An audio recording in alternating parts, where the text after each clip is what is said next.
Good morning. Happy Wednesday. Happy Wellness Wednesday. I hope this morning finds you well and safe or preparing to be safe. If you're just stumbling on my page, my name is Donna. I am a mom, a nana, a girlfriend. I'm a wellness advocate, which is what led me to start this weekly live. A fitness fanatic. Good morning, Miss Patricia. Trying to figure out my lighting here. I don't know if that's better or worse. Hey, there I am. Studying for my Master of Science in Clinical Mental Health Counseling, and currently in the only room with light in the house because I'm very grateful so far it seems that the storm is not going to impact my area as much as originally thought, and that we are therefore able to provide shelter for some family members from further down south. So I'm going to try to be quiet. I'm thinking about getting one of those little microphones so that it doesn't matter how loud my voice is, you can hear me, because I do have a house full. More importantly, if you hear snoring, that's clearly not me, because you can see me. But I have this giant, handsome beast of a dog named Boomer who is sleeping in my office, and he makes a lot of noise. So if you hear weird things, it's not the storm, and it's not anything weird in my house. It's just a very large dog who probably thinks I'm nuts for being up at this time of the morning. With that said, again, I hope this video finds you well. If you're here, let me know you're here. Facebook does not always show me all the things. So if you ask a question or make a comment and I don't acknowledge it, I promise I will respond later. Let's get started. I hope you enjoyed last week's episode. Last week, it was on my heart to do an episode about mental and emotional recovery after Helene, which has just had some devastating effects everywhere. Then this week we're on round 2 with Hurricane Milton. And as I said, the track seems to have shifted south. I would not wish this on anyone. But we don't know until we know. That's the fact. Sometimes their predictions can only be as good as a prediction can be. And we won't know for sure for several hours yet, where the real impact is going to be with Milton, and it's ugly. I have not seen a whole lot of updates this morning. I just know that it's still a Category 5. And it's scary. It's very scary. So with that said, I almost just replayed last week's and skipped this week because I didn't think I had anything new to add. And then I thought about that in-between space where some of us are, hopefully most of us are, which is that we're as prepared as we're going to be. Hopefully, if we're in a bad impacted area, we've already evacuated and taken the steps to make sure that we're safe because lives are more important than property. But there's that in-between time, and that's kind of where a lot of us are probably at, where you've prepared. Good morning, Miss Stephanie. Hopefully as much as you can prepare, and now we're waiting. That's great news, Stephanie. I've been thinking about you a lot this morning and last night. And now you're just waiting.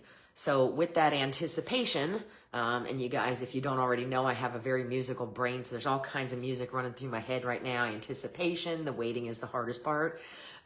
It brings a lot of tension and anxiety. So it's really important to stay occupied and take advantage of the time that you have, if you still have, when you still have power, and maintain the best sense of control that we can on the things that we can control. And the best sense of comfort that we can. So with that said, let's talk about mental and emotional prep.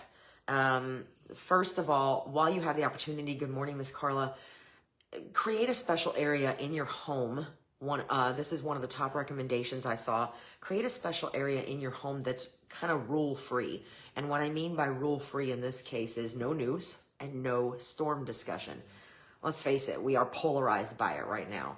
And some of us feel a little more in control if we're constantly on top of the latest developments or whatever.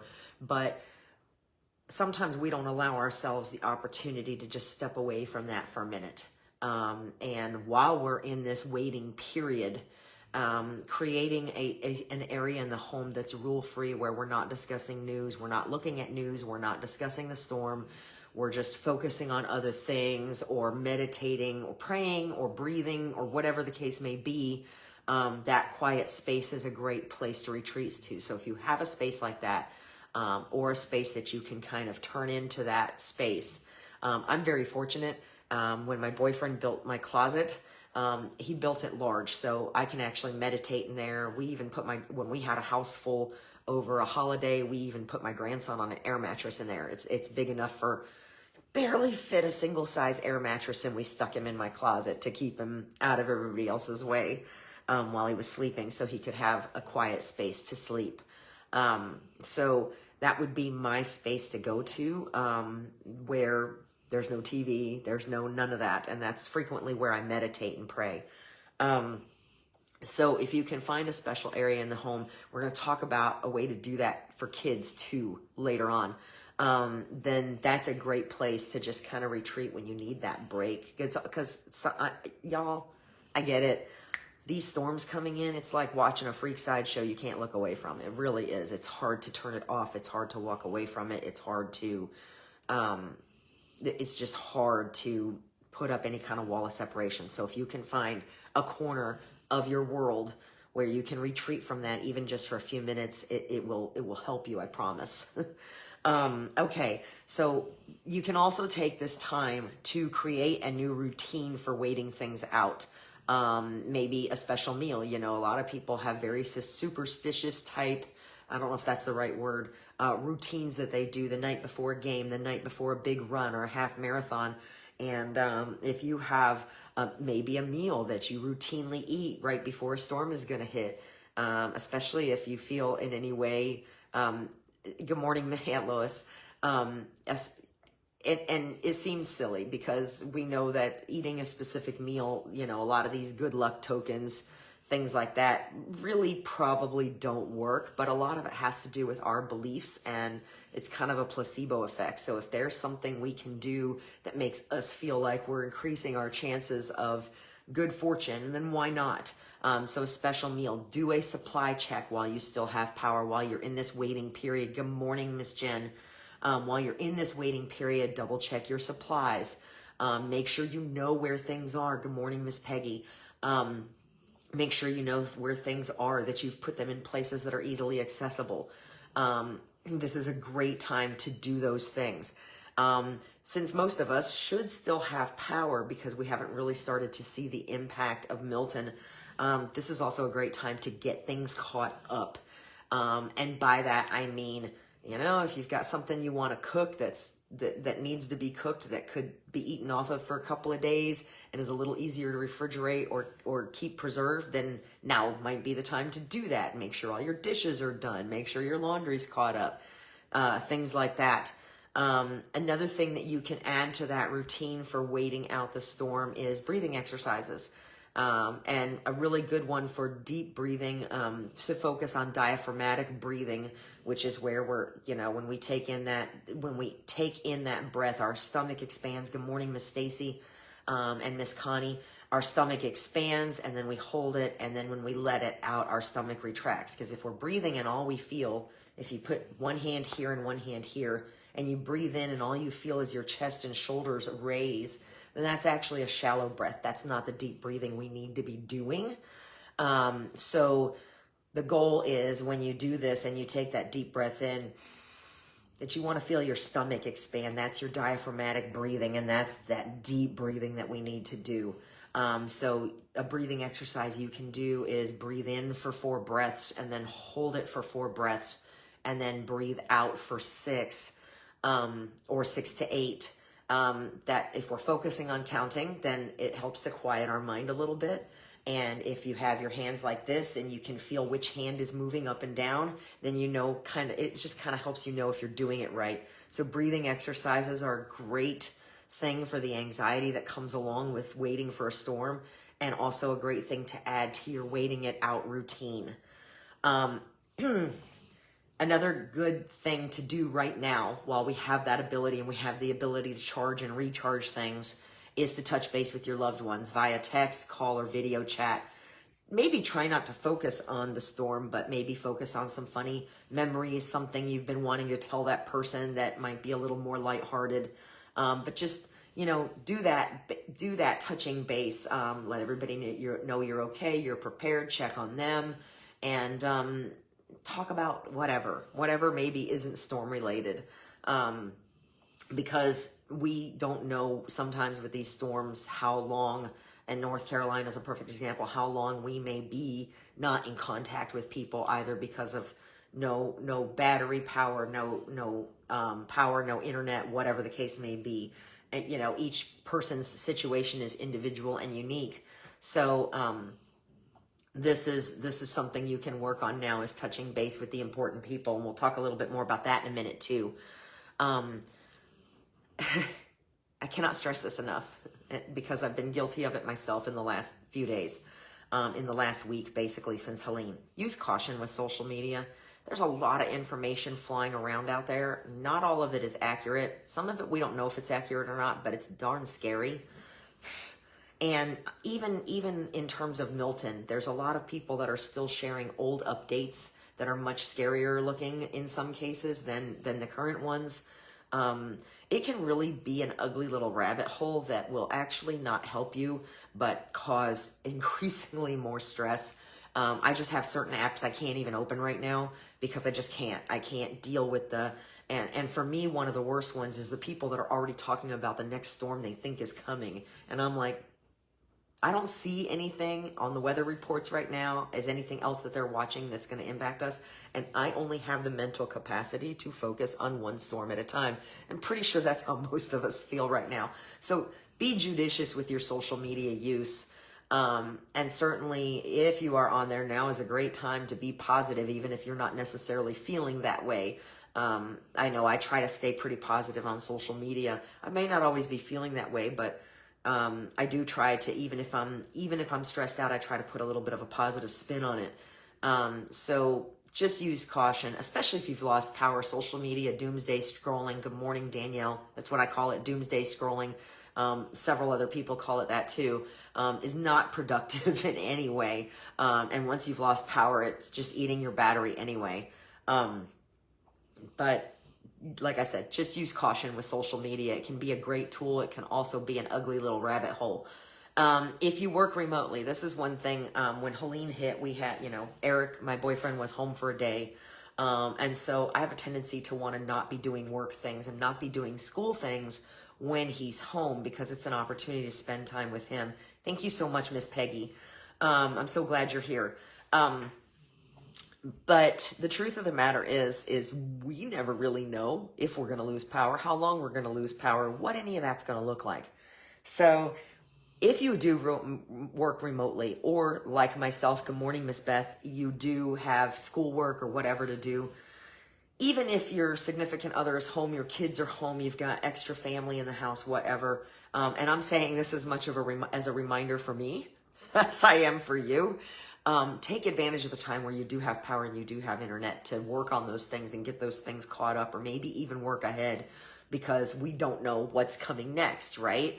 So you may have, if you work remotely or you have online school like I do, good morning, Miss Ann, you may have days where you might not be able to do anything, or you are very limited in what you can do. So yesterday what I did is I printed out 2 weeks of school worth, because my term just started, my new term just started, and I printed out 2 weeks worth of studies that I'm supposed to read, so that I have something physical that I can use with a light, and I can read those if I can't access my online textbook or whatever. So use that time that you still have power, like I said, to catch up on things or work ahead on things or do things that you might not be able to do for 2 hours, 2 days, whatever that might look like, depending on where you are. So don't, because that commodity may be about to become precious for some people, don't waste it while you have it. Use it to do things that you're not going to be able to do if you don't have power or internet. Good morning, Miss Jackie. So some activities you can do. So if you have power, obviously you can watch movies, you can listen to music, you can binge watch your favorite series. Some people, even in the midst of a storm, if Twister's on TV, and it always seems like it's on TV during storms, We just can't, again, like a freak sideshow, we can't look away from, we cannot bring ourselves to turn it off. Like we're not having enough problems, right? For me, Golden Girls is one of my favorite comfort series, maybe something you've seen already, where if you have to miss a few minutes to check up on news updates or walk away, or if the power goes out, you're not really missing anything. This is where I tend to like putting things that I've already seen on repeat. Last night, my brother and I were talking about Bruce Almighty and Tommy Boy. If you're struggling to feel grateful for right now, Bruce Almighty is a fabulous movie to watch that while you have power, you can stream from several sources. It's a fabulous movie to watch to kind of, I call it my attitude adjustment movie when I need a mental or emotional attitude adjustment. Bruce Almighty is my go-to, and Tommy Boy's just funny. But, you know, like I said, usually things that we've already seen before, things that, you know, bring comfort. Some people traditionally watch movies like Twister and The Day After Tomorrow when there's a storm brewing. I don't know, maybe all those things look much worse than whatever we're facing.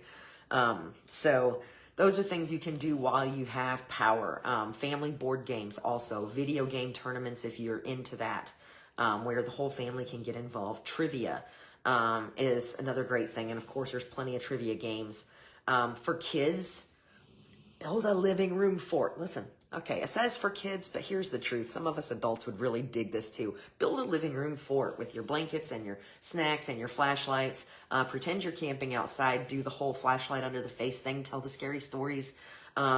This is a great opportunity to take advantage of, you know, conserving batteries, conserving power, whatever the case may be. And again, like I said, I can't stress enough, this is the time while you have power to double check all your devices and power banks, make sure they're charged, make sure you know where items like flashlights, snacks, medications, all those things are in easy accessible spaces where you can find them easily with limited light. Once you have lost power, or if you know, sometimes we lose power way ahead of the actual impact of the storm. It can go out early, so that's where low-tech activities like I Spy, you can go totally old school game on this, like I Spy and 20 questions. The suggestion I found, especially if you have kids, maybe even if you're just adults, is this one was fun to me. And like today would be a perfect day because we'll still have power and it'll be daylight out, but it's also something you can do once the power is out. You can have a household scavenger hunt with or without flashlights. If it's during the day, you don't need them. If it's, you know, if the power's out and it's nighttime, you can use flashlights. And that can look like find something round, find something soft, find something that makes you happy. And I thought that was a really cool idea. Let's face it, when we're facing stress, we adults, no 20 questions with 3 teenagers in the house. Oh, that could just make the game go for a really long time, Danielle.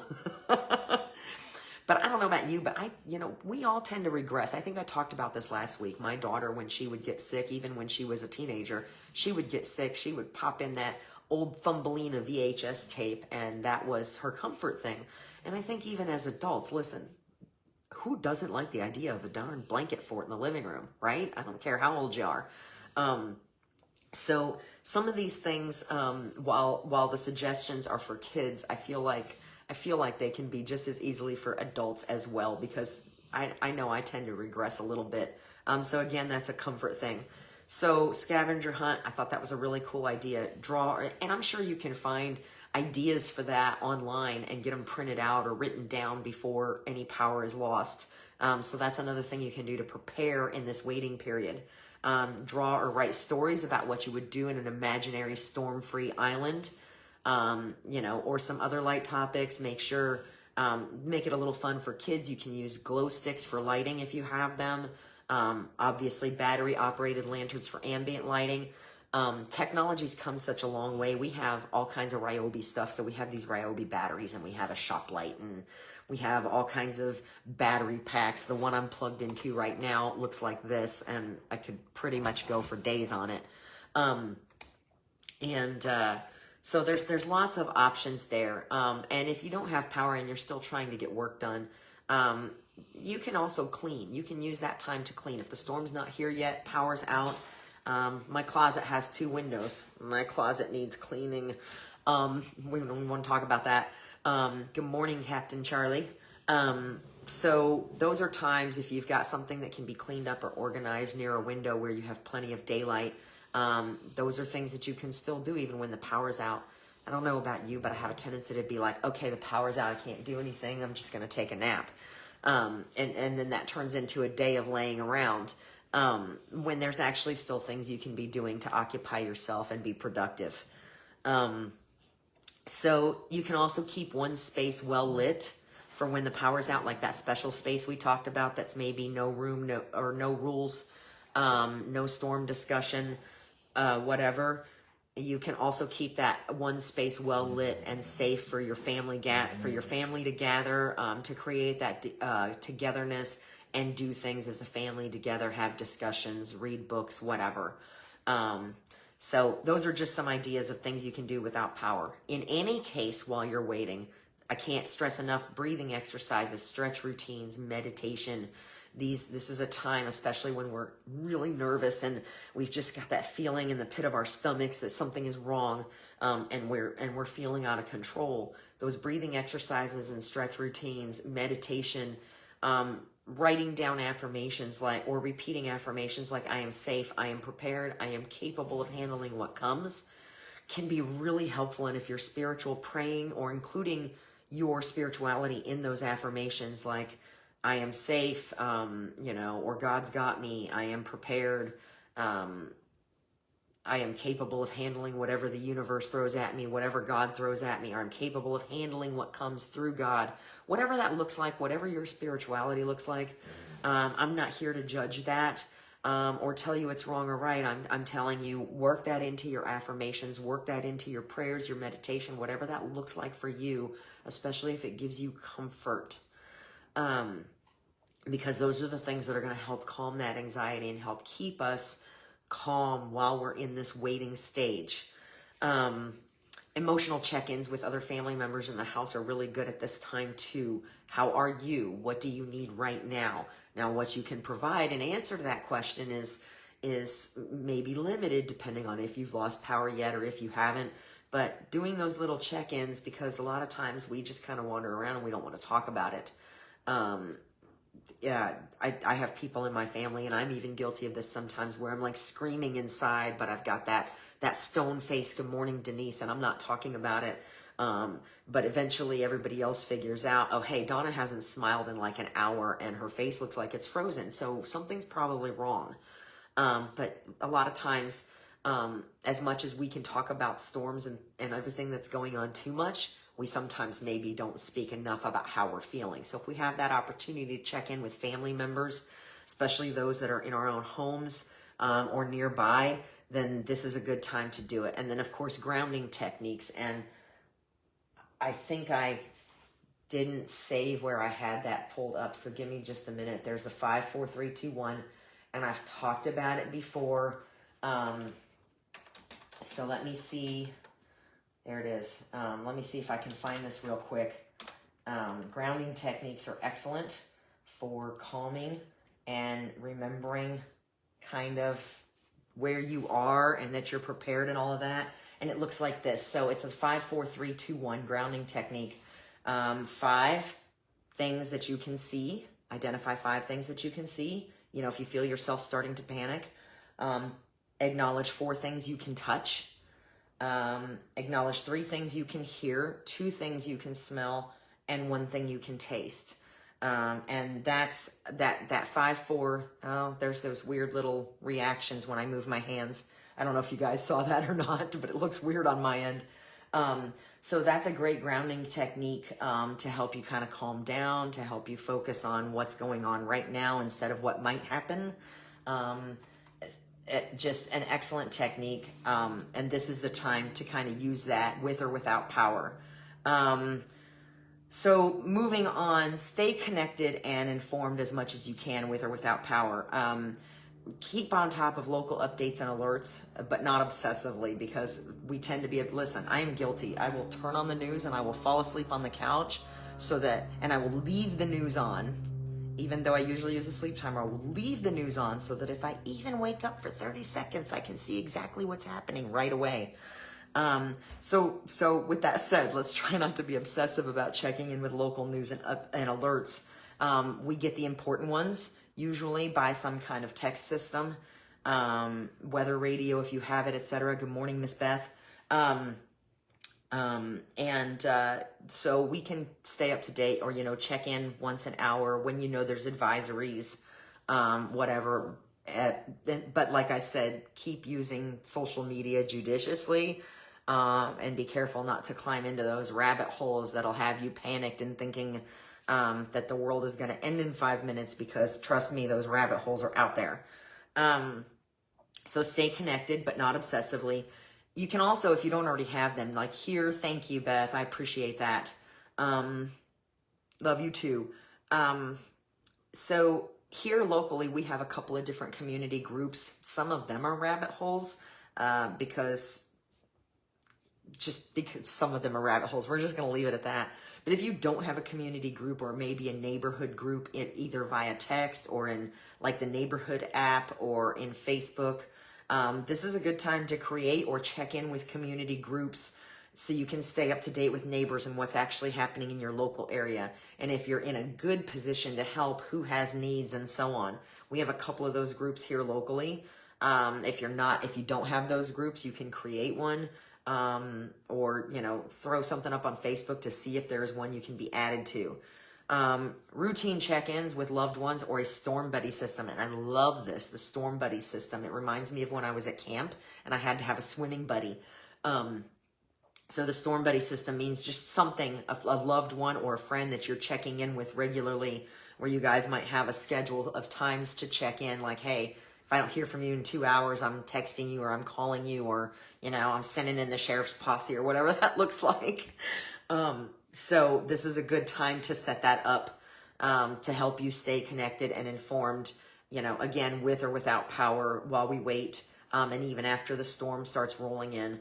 Have a safe signal. This was, I thought, a very good suggestion, because sometimes signal is real spotty, and you can get an emoji or a word to go through via text, where you might not be able to get a whole sentence or a picture or a voice message or whatever. So maybe with your storm buddy or your loved ones, set up some kind, you know, pick an emoji that says I'm safe, so that if you can't do anything else, maybe you can get that emoji to go through.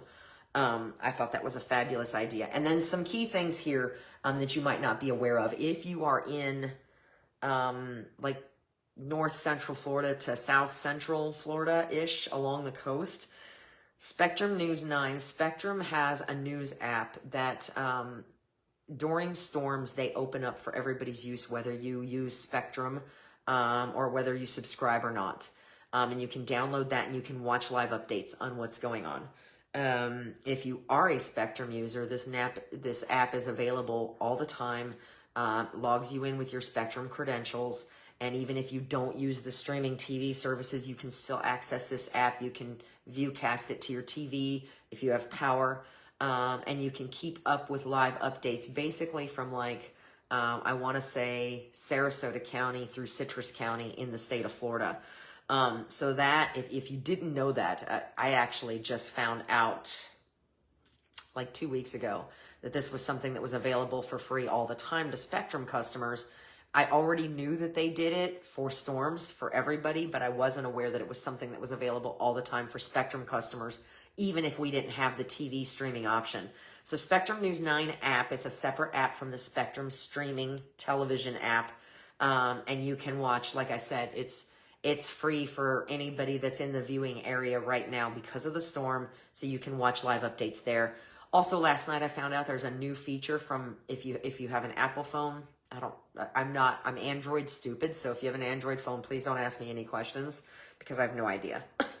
But I did just learn from my brother actually last night that iOS 18, which I just upgraded my phone to last night, has a feature that allows connection to satellite if you don't have to send messages, if you don't have signal or Wi-Fi. I just learned about it. I don't know a lot about it yet, but if you're being offered the upgrade to iOS 18, this might be a good time to do it while we still have power and everything's fine. I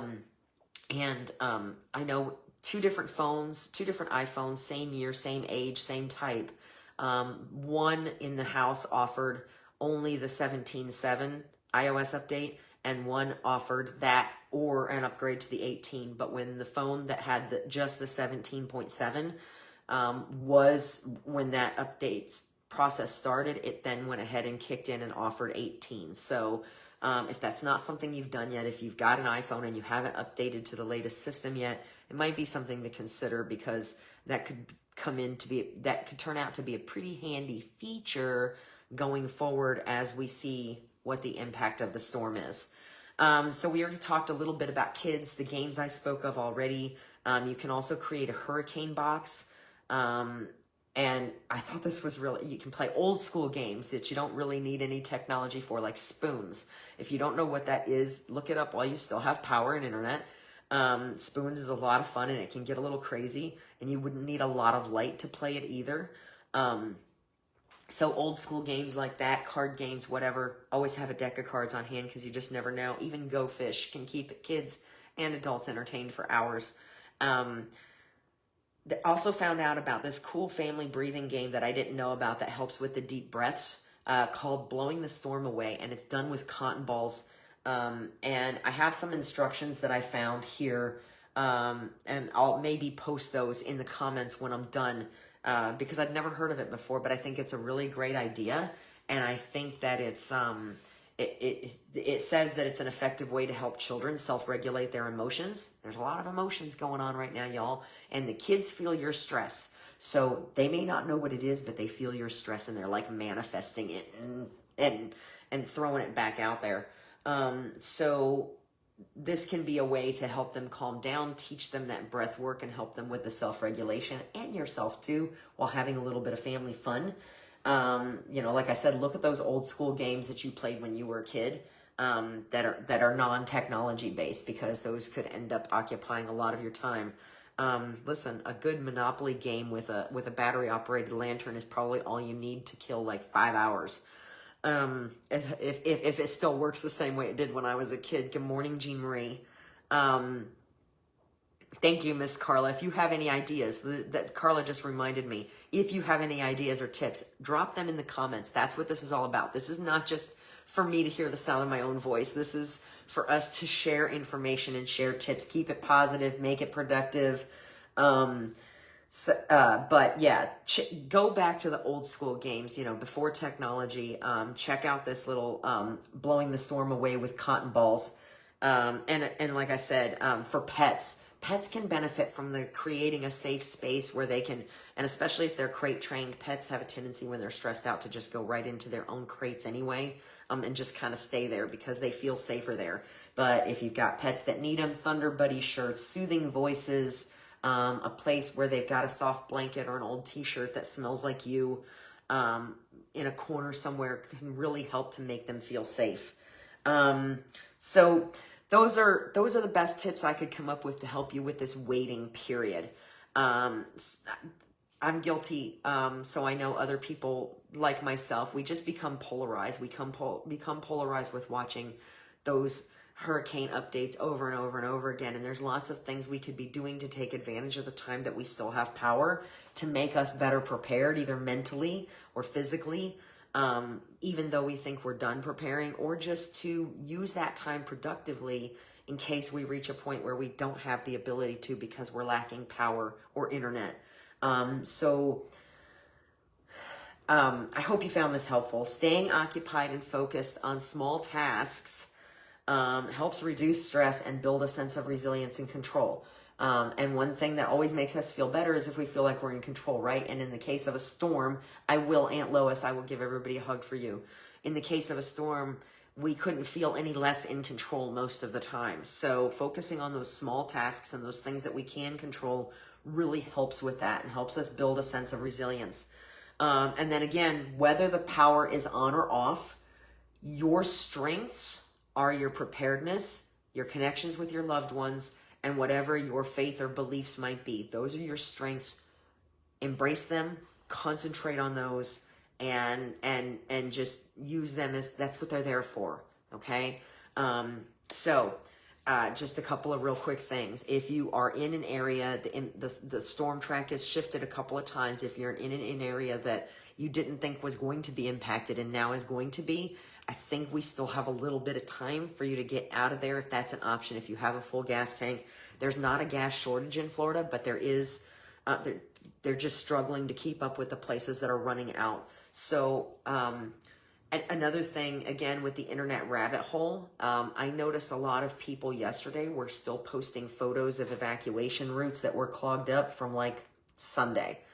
When my mom and my brother headed up here from Inglewood, which right now is pretty close to the direct path. So I'm very, very grateful that they're here. We were worried about how long it was going to take them to get here because of how ugly things were on Monday. So I said, just use your Google app, use your Google Maps because they're really good at updating on congestion and accidents and things like that so that you can go around. It took them the normal amount of time to get here pretty much. When they sent me the update on what their ETA was and it was 2 hours and 22 minutes, I was like, that doesn't even look right. That's about all it took. It took them 2.5 hours, which is about standard travel time. So rather than buy into all the hype with people that may be posting old or incorrect information, use your tools, use your resources that can give you more real-time updates. Check the Bay News 9 traffic reports. And like I said, your Google Maps, whatever, because those things are going to update you on what real travel time looks like right now. Now, on the flip side of that, I had another friend who took off to Indiana because he lives in a camper, and a trip that he said should have taken, I want to say 16 hours, took him over 20. So it just kind of depends on where you're going, when you're leaving. If you have the option and you can leave and you're in an area where they're telling you should, please do. And if you don't have, because the storm timeline has been pushed back a little bit, so that's bought a little extra time. But make sure that you have the things you need in case you do get stuck on the road for any length of time. But I've not been hearing a lot of stories about that like we had a few years ago with another storm. So keep that in mind, and just no matter what, from here on out, just be kind to each other, because there are some people that are really going to be impacted in a devastating manner from this storm. There's no two ways about it. No matter where it enters Florida, it's going to be ugly. So be kind to each other. Send out great thoughts, prayers, positive vibes, whatever it is that you do, send those out, because everybody needs them right now. Take care of yourselves, and I will see you next week.